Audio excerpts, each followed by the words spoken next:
नमस्कार। आज हम आपको एक और बहुत बढ़िया आसन सिद्ध आसन के बारे में बताएंगे। सिद्ध आसन, सिद्ध आसन जो है नाम सिद्धि से निकला है और संस्कृति में सिद्धि का अर्थ होता है पावर, किसी चीज को सिद्ध करना। जैसे कुछ लोग मंत्र को सिद्ध करते हैं, कुछ लोग कुछ पावर सिद्ध कर लेते हैं। आपने हनुमान चालीसा पढ़ा है, उसमें एक लाइन आती है, अष्ट सिद्धि नवनिधि के दाता। हनुमान जी के पास 8 सिद्धियां और 9 निधियां थी। हवा में उड़ना, छोटे से छोटा हो जाना, बड़े से बड़े विशाल हो जाना, वज्र की तरह शरीर बना देना, वगैरह वगैरह। तो इसका अर्थ है कि सिद्ध आसन करने से हमें पावर आ जाती है। इसको लोटस पोज भी कहते हैं। लोटस पोज बेसिकली पद्मासन को कहते हैं और पद्मासन का परफेक्ट पोज जो है या पद्मासन से आगे वाला स्टेप, आगे वाला आसन जो है वो सिद्ध आसन माना जाता है। सिद्ध आसन में ज्यादातर उपयोग हमारे थाई का रहेगा, घुटनों का रहेगा, लेग्स का रहेगा। तो सबसे पहले हम थोड़ा सा वार्म अप कर देंगे। सबसे पहले आसन बिछा हुआ होना चाहिए, स्थान जो है साफ सुथरा हो, वेंटिलेटेड हो, हवादार हो, किसी तरह का धुआं कुछ नहीं हो, हमारे ड्रेसेस लूज हों और खाली पेट हो। तो ये सारी चीज़ें इंश्योर करने के बाद हम हल्का सा जॉगिंग करेंगे। और मेरे साथ मौजूद हैं अमितेंद्र सिंह। ये जूनियर डिवीज़न में नेशनल रोल बॉल में खेल चुके हैं, कॉन्वेंट स्कूल के विद्यार्थी हैं और सपोर्ट्स पर्सन्स के साथ साथ एक अच्छे सिंगर भी हैं। आज अपने टैलेंट जो है यहाँ पे मेरे साथ योगा में दिखाते हुए। अब थोड़ा सा स्ट्रेचिंग एक्सरसाइजेस।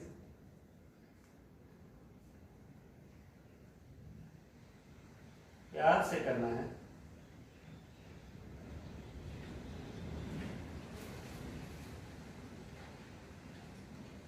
अब दोनों हाथों को आगे की तरफ लेंगे और धीरे धीरे नीचे की तरफ जाएंगे और रुक जाएंगे, फिर ऊपर, फिर धीरे धीरे नीचे, फिर ऊपर।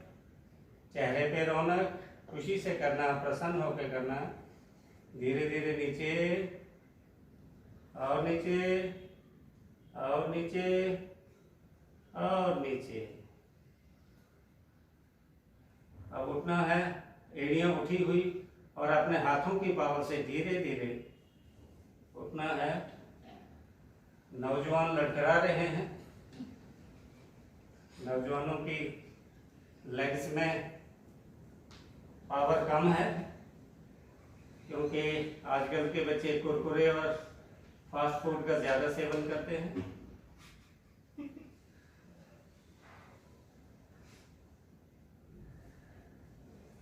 अब दोनों हाथ अपने घुटनों पे रख के हल्का सा गोल गोल घुमाएंगे, लेकिन प्यार से करना है।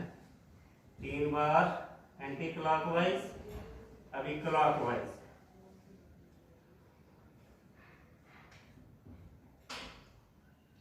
हम कोई भी एक्सरसाइज करते हैं उससे पहले वार्म अप करना जरूरी है।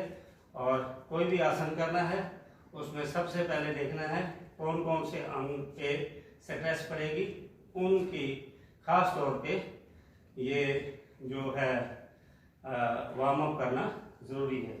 इसमें हमारे पैरों का भी रोल रहेगा, तो हल्का सा पैरों को भी गोल गोल घुमाना है। चेंज, क्लॉकवाइज, एंटी क्लॉकवाइज, ऐसे नहीं करना है, इसको स्ट्रेच रखना है। अभी दोनों पाँव हवा में रख के और गोल गोल घुमाना है। दोनों पाँव हवा में और गोल गोल घुमाओ। नहीं घुमा सकते, चलिए एक ही कीजिए।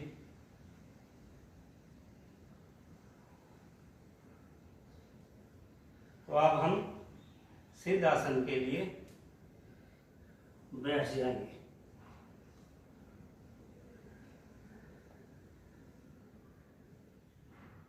सज्जनों, कोई भी आसन, योगासन खास तौर पे करने के समय सबसे पहला काम होता है कि हमारा जो ये स्पाइन है ये सीधी हो, नेक, सर और ये बिल्कुल सीधा पोर्शन हमारा होना चाहिए। तो सिद्ध आसन करने से पहले मैं आपको पद्मासन करके बताता हूँ। आप नहीं करेंगे, आप ध्यान मुद्रा में रहेंगे और मेरे को देखेंगे। आप जो लोग कर सकते हैं वही करेंगे, जो नहीं कर सकते हैं वो इसका अभ्यास नहीं करेंगे। सबसे पहले दोनों पाँव को आगे की तरफ से टच करना है और अपने दोनों हाथ से दाईं टांग को, दाएं पैर को पकड़ के अपने लेफ्ट थाई के ऊपर लाना है। अभी धीरे धीरे लेफ्ट वाले को पीछे लाना है और जेंटल इसको पकड़ के आहिस्ता से इसके ऊपर ले आना है। अब पहली उंगली और अंगूठे को टच करके अपने घुटनों पे ले आना है। गर्दन जो है वो सीधी करनी है, कमर सीधी करनी है, आंखें बंद कर देनी है और दो आंखों के बीच का जो टेम्पल एरिया है, त्रिनेत्र का जो पोर्शन है, यहाँ पे ध्यान रखना। धीरे धीरे सांसें अंदर लेना है, रोकना है और बाहर छोड़ना। फिर सांसें लेना है,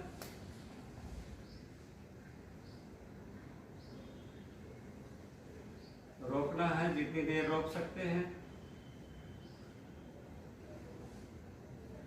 और धीरे धीरे छोड़ना है। बहुत से लोग मिस्टेक करेंगे, ऐसे करेंगे, ये नहीं करना, बॉडी की मूवमेंट नहीं होगी। सिर्फ सांसों को लेना है प्यार से, जेंटल, और रोकना है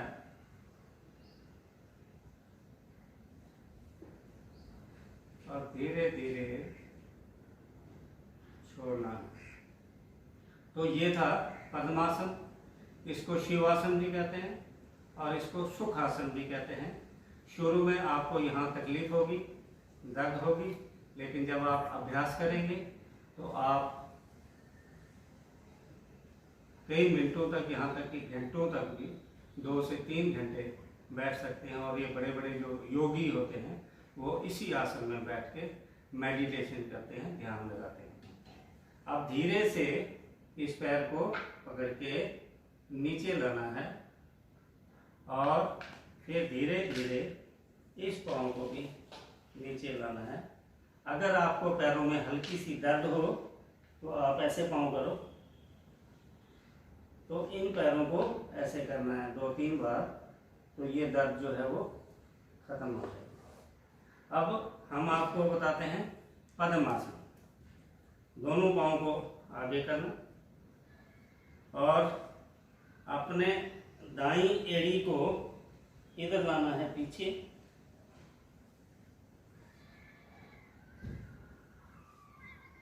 प्रीन्यूमम पोजीशन में, यानी कि एनस और यूरिथ्रा के बीच में जो खाली जगह है उस जगह पे इसको हल्का सा, ये एड़ी जो है वहाँ लगनी चाहिए।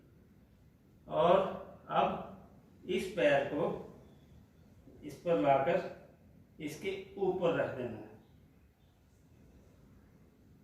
ध्यान रहे कि हमारे जो जेनाइटल्स हैं वो बीच में आ जाएं। इसकी 2 पोजीशन है, एक तो हो गया कि नीचे आ जाए एक ये इस पोजीशन में आपने स्टेबल पोजीशन जो है वो बनानी है और ध्यान मुद्रा में रख के और कमर अपनी सीधी कर देनी है और धीरे धीरे सांसों को अंदर लेना है, आंखें बंद।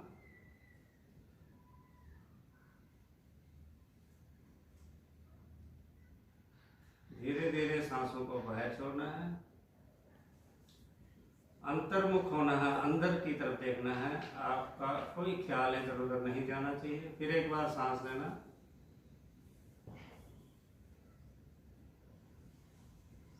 रोकना और धीरे धीरे छोड़ना। रिलैक्स पोजीशन में रहना है। फिर एक बार रोकना और छोड़ना। अभी हम जो पैर हमने सबसे पहले नीचे रखा था अब उसको ऊपर रखेंगे। मीन्स हमने दायां रखा था, अभी आप भी करो, इसको चेंज करो।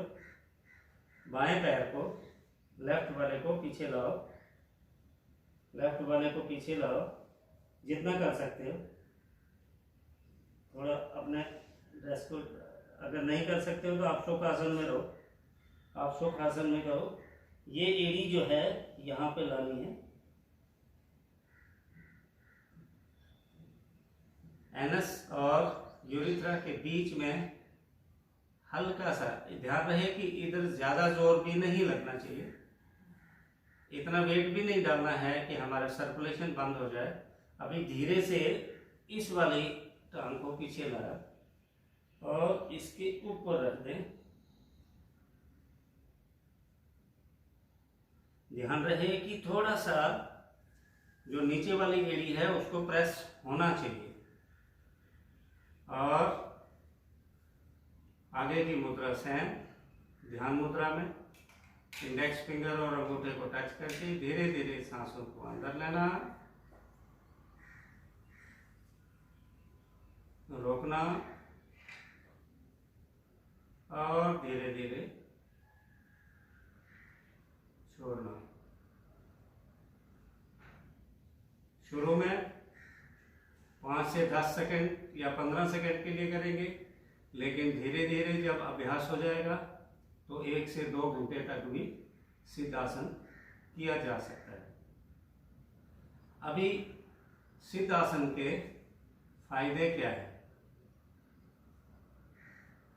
जो लोग कुंडली शक्ति को जगाना चाहते हैं, ये विषय अलग से है, बच्चों का विषय नहीं है।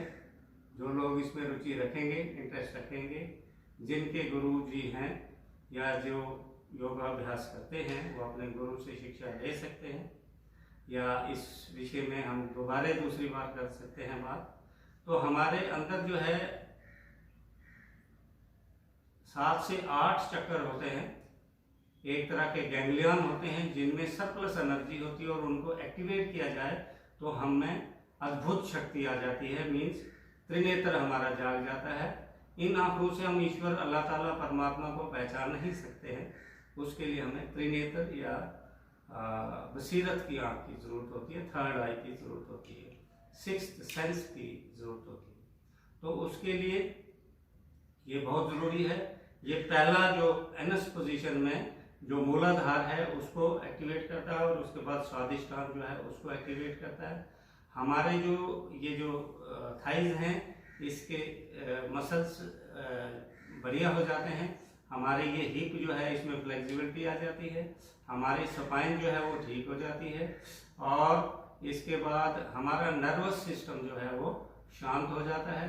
कहीं नीज में प्रॉब्लम है, घुटनों में प्रॉब्लम है, पैर में प्रॉब्लम है, वो ठीक हो जाती है। और हमारे जो प्राण वायु है, प्राण वायु वो स्टेबल हो जाती है, वो भटकती नहीं है, वो एक पॉइंट पर रहती है। और सबसे बड़ा बेनिफिट इसका ये है कि कंसंट्रेशन लगाने में बहुत इसका फायदा होता है। मेडिटेशन जिसको बोलते हैं, ध्यान लगाना। जब हम हिंदू फिलॉसफी में कोई मंत्र लेके उसको उच्चारण किया जाता है, लेकिन जब ध्यान लग जाता है तो फिर उस समय शून्य स्थिति आती है, एकदम कोई शब्द नहीं, कोई कुछ नहीं, और उस समय आत्मा का परमात्मा से लीन हो जाता है, बहुत ही अद्भुत आनंद आता है। तो स्ट्रेस, टेंशन, एंजाइटी का नाम तक नहीं रहता है। और जो लोग बच्चे खासकर स्टडी करते हैं, उनका क्वेश्चन याद करते हैं भूल जाता है, या बुढ़ापे में जैसे जैसे हम बुढ़ापे की तरफ बढ़ते हैं तो हमें भूलना शुरू हो जाता है, तो उसमें भी ये बहुत फ़ायदा देता है मेडिटेशन, जो लोग ध्यान देते हैं। और जो लोग चाहते हैं कि मैं हमेशा जवान रहूं, मेरे बॉडी जो है वो हमेशा यूथ की तरह रहे, उनके लिए भी ये बहुत बढ़िया जो है आसन है। और कंसंट्रेशन मैंने बता दिया। और ब्रह्मचार्य, जो योगीज हैं, जो अनमैरिड हैं, सेक्सुअल डिजायर जो हैं वो भटकती हैं, मन को जो है घुमाती हैं दाएं बाएं, हम किसी चीज़ में अपना ध्यान नहीं बना सकते हैं, तो उसके लिए ये बहुत बढ़िया आसन है। आप उन सेक्सुअल डिजायर्स को कंट्रोल करने में सक्षम हो जाएंगे। इसका थोड़ा सा प्रिकॉशंस क्या है कि जिन लोगों में घुटने की प्रॉब्लम है वो ना करें, और जिनमें डिस्क की प्रॉब्लम है वो ना करें। तो बहुत ही बढ़िया आसन है। मुझे उम्मीद है कि आप धीरे धीरे इसको अभ्यास करेंगे। नमस्कार।